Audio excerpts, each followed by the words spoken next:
Hello mga dudes, ito yung lugar ng Wamro dito sa Seoul. So makikita mo at my back, ayan o, Seoul Tower makikita ron. Ayun, matulis na yan sa likuran ko. So ayan ang Seoul Tower.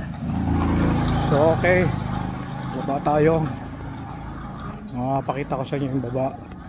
So jogging lang ako kasi from my house may temporary accommodation. So siguro mga ano to, approximately 5 km. Takbo, lakad ginawa ko. So yan, dito umiikot yung bus na bus number 202. Ito yung Catholic Church dito. Yan, yan yung may cross na yan, Catholic Church yan. Marami rito yan, maraming Christian na ano or Catholic na ano, mga Koreano. Ito naman mga kabahayan yan. Oh, yan. Kita nyo yung mga sulok-sulok yan. Medyo maliit lang yung road, no? Yan. Ito yung convenience store. Yes, 25, marami yan. Ito naman kainan. So, kahit saan maraming kainan. Yan, marami yan. Yan. Maganda, malinis. Yung road niya hindi lang ganoon kapantay kasi nga it is part of the mountain. So usually dito sa Seoul napapaligiran ng mga bundok to. So kaya ganito yung mga daan, elevated. Tapos mapapansin nyo rito mga tinda dyan. Yan, mga tinda, nasa labas lang yan. Wala kumukuha niyan. Ito yung mga rice, yung mga presyo ng rice, 10 kilogram 36,000, 34, pero 97, 68. Yan, ito nga 10 kilogram yan. Depende sa ano yan, klase, quality ng rice. Yung mga prutas, 13,000. Pero isang supot lang yan, yan. Ito naman, supot ng ano, 3 piraso. Ng orange, 68. Ito naman is, ang katumbas niyan 10,000, mga 400 pesos. Wow, very cute dog.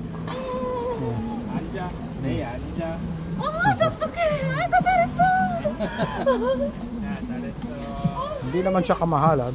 Mga sibuyas dito lalaki, oh. Mga white. Yan.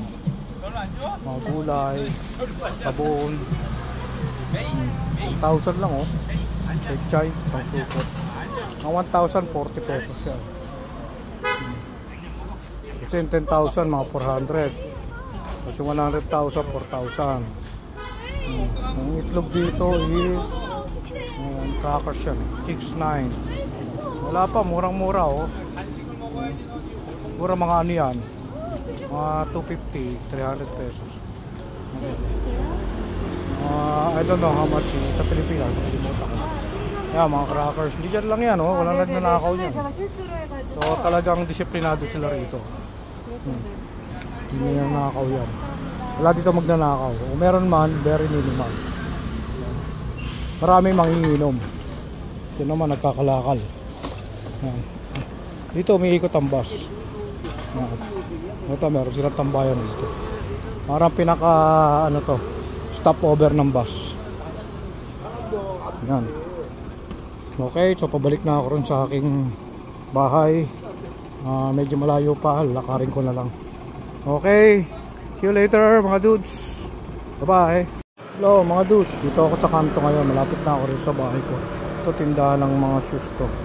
So siguro magtitingin ako ng shoes.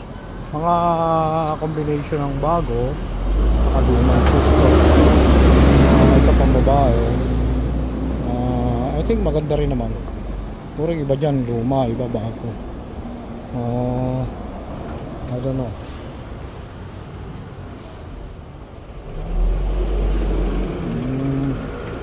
Ganda rin.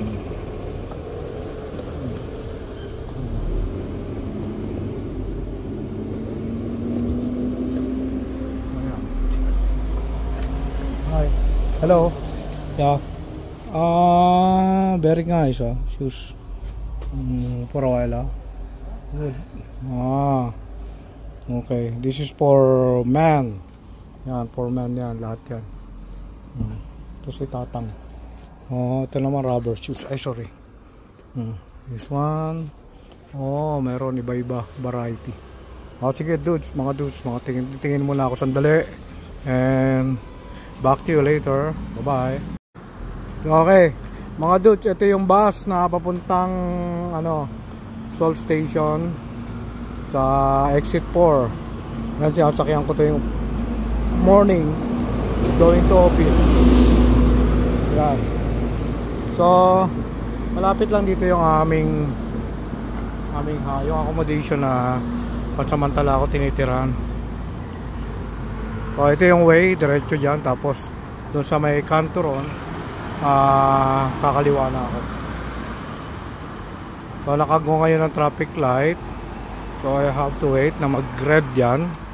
Dito kasi medyo strict sila. Actually, strict sila. Saka, actually, kahit walang pulis, disiplinado mga tao rito.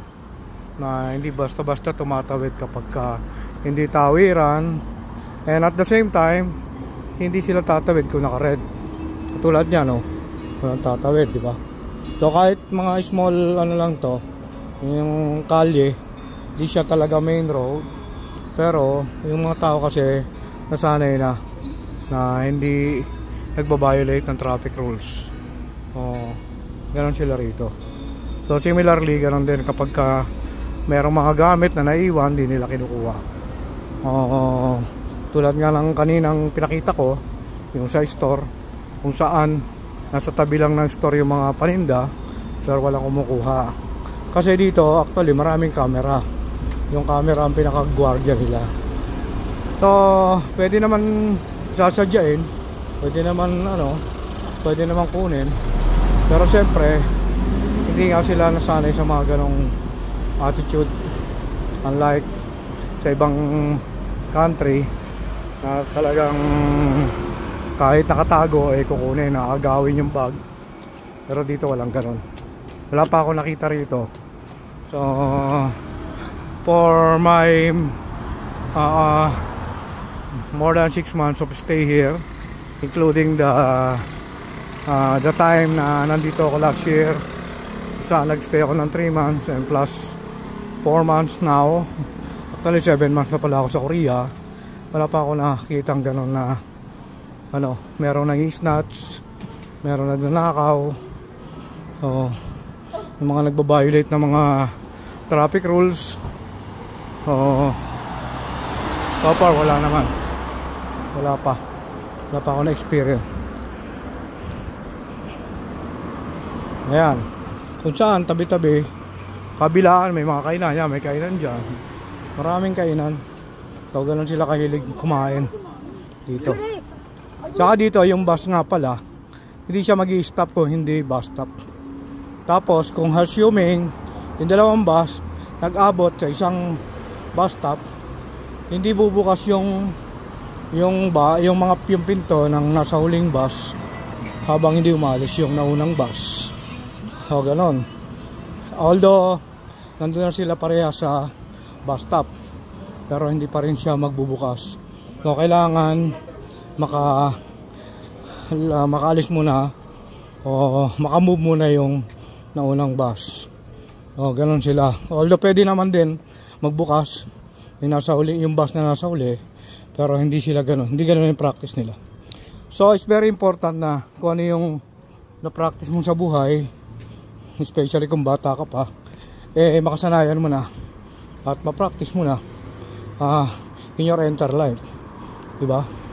Madali naman gawin kung sanay mo nang lagi mo nang ginagawa, pero mahirap lang kapag mag-a-adjust ka, may transition. Halimbawa, ikaw ka-open lang nito kaya may mga bulaklak, kainan din yan. So kapag nagkaroon ng transition from the very tight strict rules saka dun sa medyo maluwag na rules, yan, medyo mahirap lang mag-adjust. Pero kung nasanay ka, madali na. Ito, another kainan na naman. So as I said, tabi-tabi yung kainan dito. Pero ayan, katulad nya, daming tao, di ba? Kahit tabi-tabi. Tapos ito naman convenience store. Ito na naman GS25. Kalat yan, kahit saan. Dito sa Korea. Sa Seoul, Korea, I don't know sa ibang lugar ng Korea, like Busan.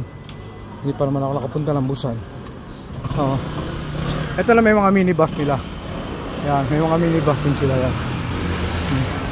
Yung mga number ang mga bus dito. Sa kainan na naman, coffee shop. Iba-ibang menu. Marami rito coffee shop. So mostly kumikita naman yung mga coffee shop. So ito yung way na going to my accommodation. Yan. Pasok na ako dyan. Ito yung mga inner street. So ang lugar na to is Wam.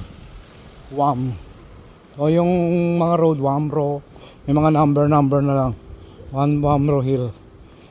But the place is Wam district. This part of Seoul, Korea. So it's very close to Seoul Station. Ayan, Wam. Makikita mo. Wamro 15 Hill. Okay. Wamro 15 Hill.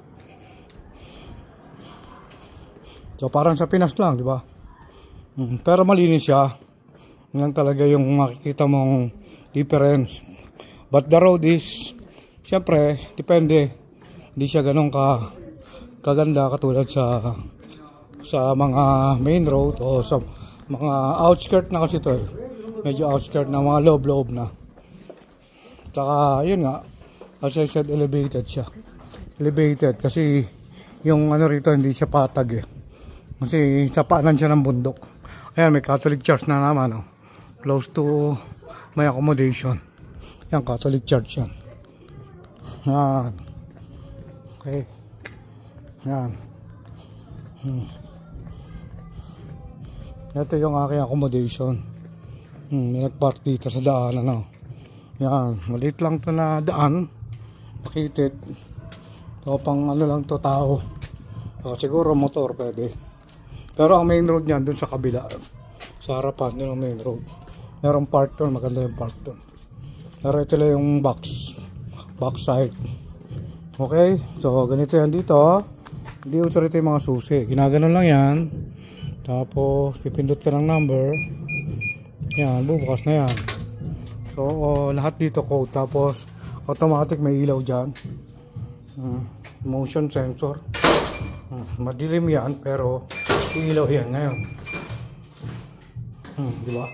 Ito yung laundry namin. Ito pipindot na naman ulit ako rito. 6061. This is my accommodation. Yan na. Maliit lang to. Maliit lang. Ito yung CR.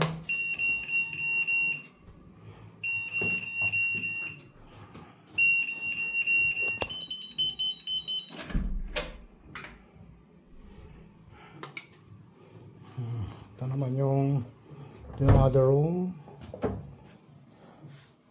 This is my room. Yan. This is the kitchen. And this is the other room. Yan. Medyo magulo. Okay. Small house. Small house. Without living room. Okay? Okay, dudes. See you.